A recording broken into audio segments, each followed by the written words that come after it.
Hey, John Crestani here, and I want to talk to you about something a little different than what I normally talk about.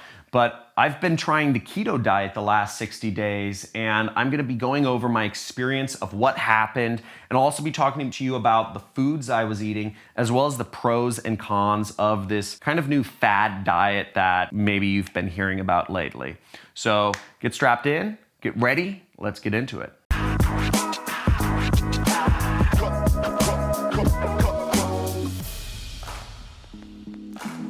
So for the last 60 days, I tried the keto diet, and I made a big decision because I'd gained a little bit of weight last year. I don't know, some of my longtime followers may have noticed that, I started getting comments, yo, you're getting chubby, or oh, you have a little pooch, which is kind of funny.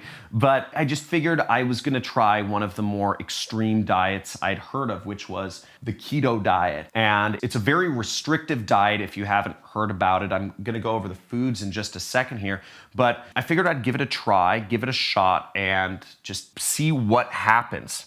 Now, if you don't know what the keto diet is, I kind of put what the good foods you can eat and the stuff you really can't eat on the keto diet on this board. So the way the keto diet works is you eat a lot of fats, okay? The diet is supposed to be, I think, 70% fats, 20% protein, 10% carbs, or something like that. But really, it's just a lot of fats right here. To really do this is you eat a lot of meats, a lot of nuts, and a lot of veggies, okay? Veggies such as, I don't know if avocado is a veggie, but veggies don't have a lot of anything in them, so they're generally fine to eat, but meat, nuts, and veggies. Whereas the stuff you can't eat on the keto diet, carbs.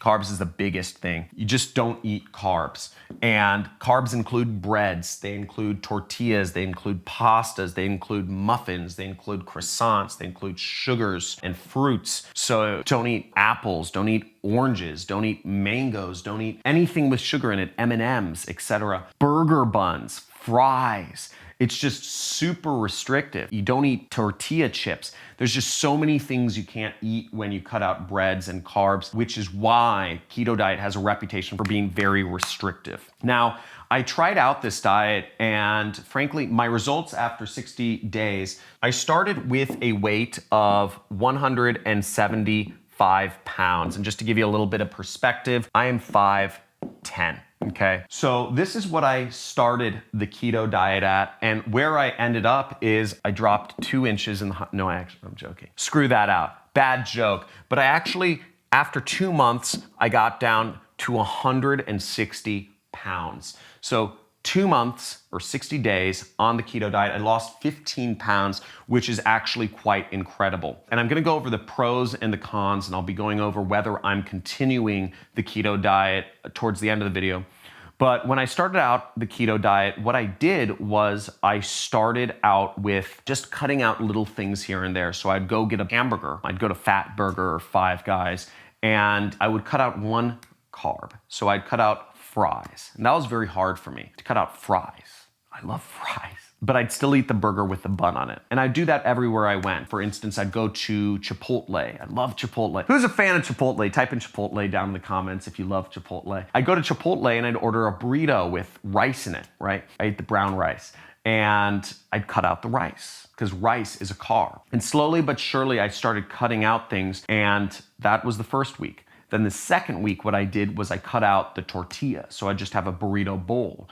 Or I'd go to get a burger and I'd just have a burger on a bed of lettuce, what's called protein style. So I'm just having burger and lettuce leaves on top and bottom. It took me 2 weeks to really get into the diet where I was just totally cut off, and where I actually was in what's called ketosis. What being in ketosis means that your body is actually burning fats for fuel rather than burning carbs for fuel. Now, what you need to know about getting into ketosis is how the body works, how the body fuels itself for energy. So the first thing the body uses, and again, I'm no like scientist or whatever, but basically the first thing your body uses for energy is carbs, okay?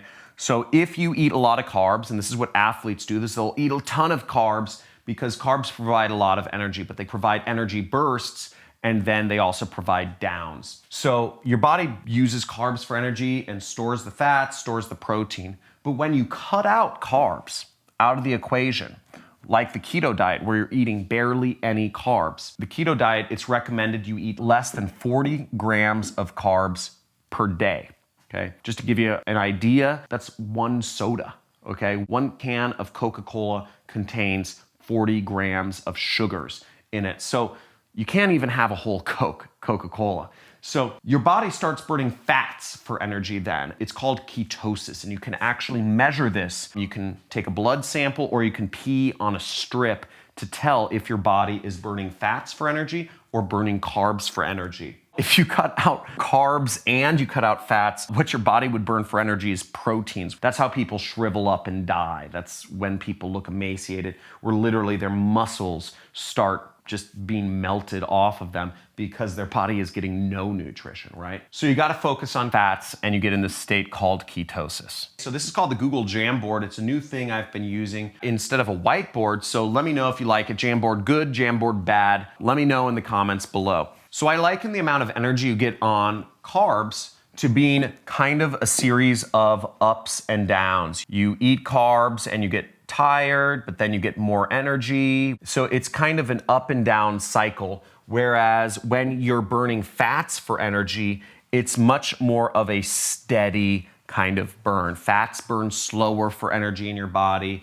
And I just felt more energy throughout the day. I didn't feel like I was getting lethargic after I ate a big burger. Then I was happy. Fats, they just keep you fuller. They keep you feeling fuller. They burn slower. You don't have to eat as often throughout the day. So I really like being on fats.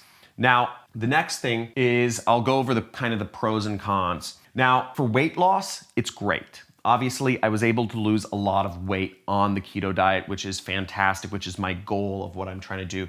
It's also great for focus.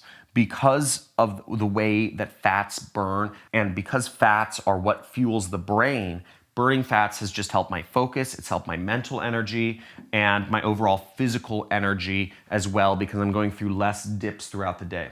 Another reason it helps focus is because it's a restricted diet. I have less things less variables to worry about. Instead of waking up each morning and thinking, ooh, where am I gonna eat for lunch? Do I want Chinese food? Do I want orange chicken? Do I want a burrito? Do I want this? Now, if I go to Mexican food, I'm eating fajitas, okay? If I go to American food, I'm getting like meatloaf or something. If I go to Chinese food, I'm just getting chicken. It's been good for my focus. I think about food less each day because I'm just meat, nuts, and veggies, just simple, straight line. And the other thing I really like about it is that it's measurable. I can tell if I'm in ketosis or not. I can pee on a strip and see if I'm doing the diet right or if I'm doing the diet wrong. Whereas other diets, I feel a little more loosey-goosey. You don't know definitively if you're on or off the diet. Now, as for the negatives, the first 2 weeks of the keto diet kind of suck,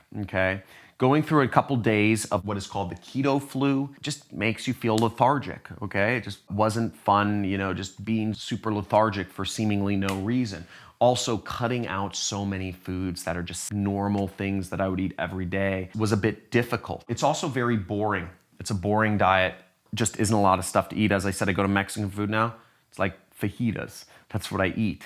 I eat fajitas and I eat a lot of guacamole. And it's also just so restrictive. Not being able to eat fries just kills me. Not being able to eat pizza kills me. Not being able to eat tacos kills me. Not being able to eat chips or Cheerios at night kills me inside. It's just so sad. I actually found myself one day, I bought a piece of pizza for my daughter. I was at the supermarket at Whole Foods and I was like, I'm just gonna have one bite of her pizza. That's it. That won't put me over my 40 gram a day, limit of carbs. And I just wolfed the entire thing down in a matter of seconds. It's hard to stay on.